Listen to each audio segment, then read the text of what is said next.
Gardeners, Amy here with Garden Up. Today I want to tell you all about how I finally got clover and yarrow germinated and growing in my lawn in the backyard.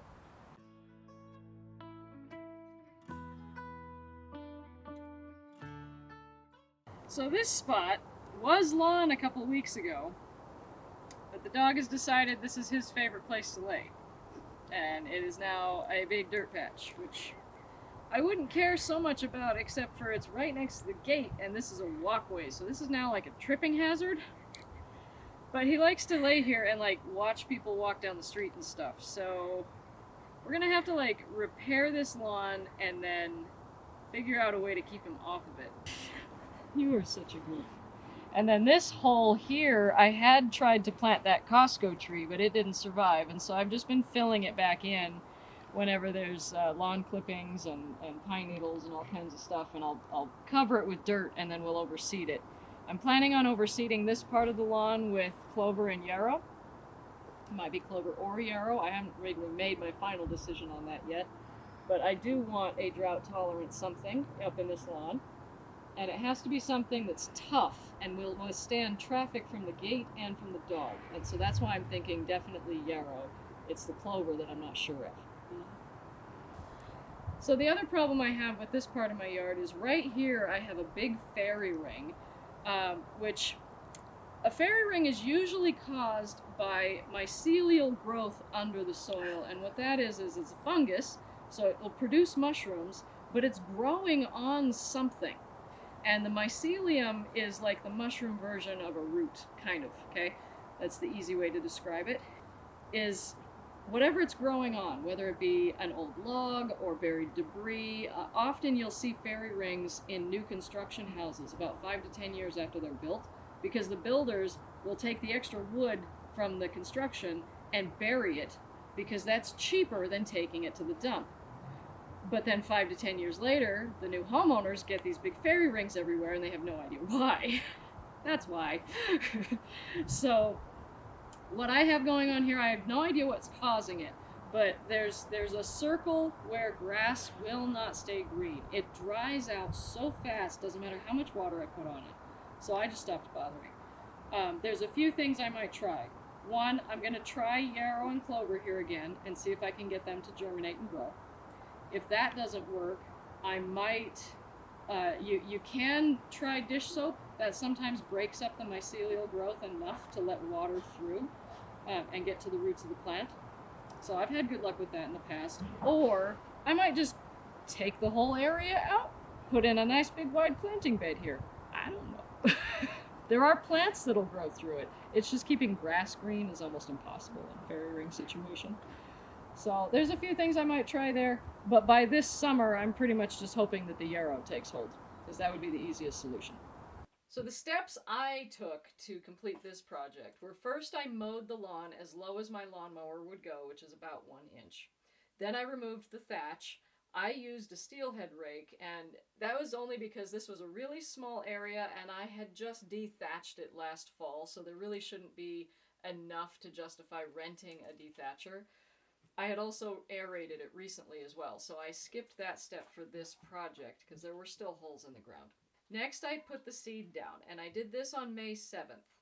I mixed about 1 cup of clover with a couple tablespoons of yarrow, and I mixed them together and spread it out all over the lawn. Does that feel so cool? Yeah. So we leave the seed in there, spread it all around. Oh, it is dead. Hold on. Ah, shoot. Remove screws to replace batteries. Do I have a screwdriver with me? No.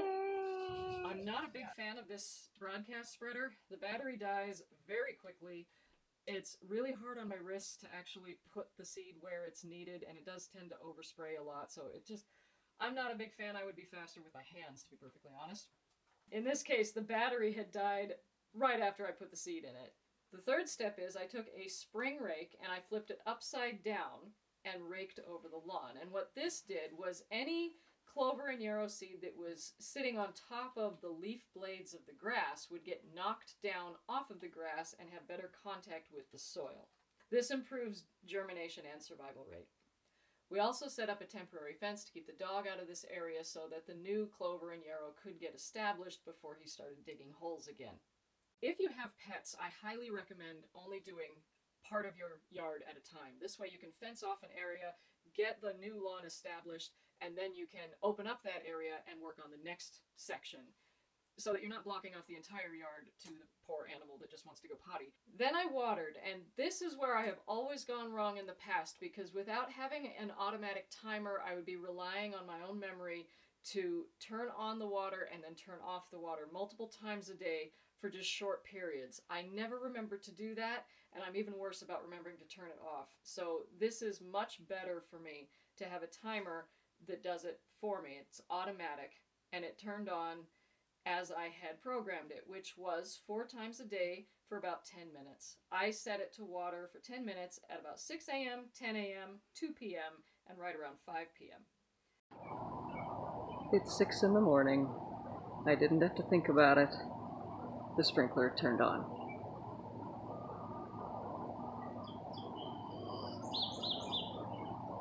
About 20 days later, on May 27th, we had germination. There were a few areas that needed reseeded, so I did throw a few more seeds down in those spots.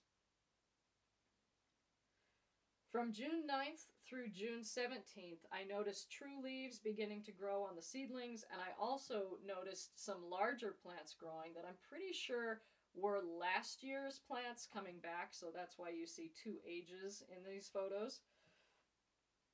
The larger ones were already established in the previous year, but there was never enough clover in my lawn to really call it a clover lawn. It just looked like a few, weeds. Now it's a clover lawn. So now that I've had this lawn since May, so June, July, it's the beginning of August, I've had it for about 2 months. In that time, once I turned off the sprinkler, I moved it out of this area so I could water other things. I have moved the sprinkler back to this area twice. Both times were after mowing. And I've only mowed it twice. So I mowed about the middle of July, I think it was. So a month after I stopped watering. It still was super lush and gorgeous. Absolutely loved it. But after mowing it, that stressed the grass and the clover just enough that it started to droop and look a little sad. So I put the water on it, watered it deeply. And then just last week I decided to mow again. And again, same thing, it kind of looked a little bit sad, so I put the water on it again. So basically the routine I'm getting into is kind of once a month I'm going to mow and then water, and then that's it. I don't need to worry about it, and this is the greenest my lawn has ever looked. What's really ironic here is that this part of my lawn, which is the lushest and greenest, is the part where grass would not grow. I'm pretty sure I had a fairy ring here with some fungal mycelium and some hydrophobic things going on, as well as it's right under my tree. So whenever it rained, it never got wet. And whenever I watered it, water would just kind of pool on the top and run off. So, but now I've actually got clover. It managed to get through all of that, and this is now the greenest spot in this whole area. So I'm stoked.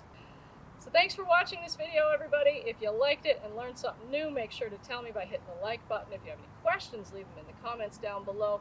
And if you haven't already done so, please subscribe so you get more gardening content in your video feed every week. Thanks again, guys. I'll see you in the garden.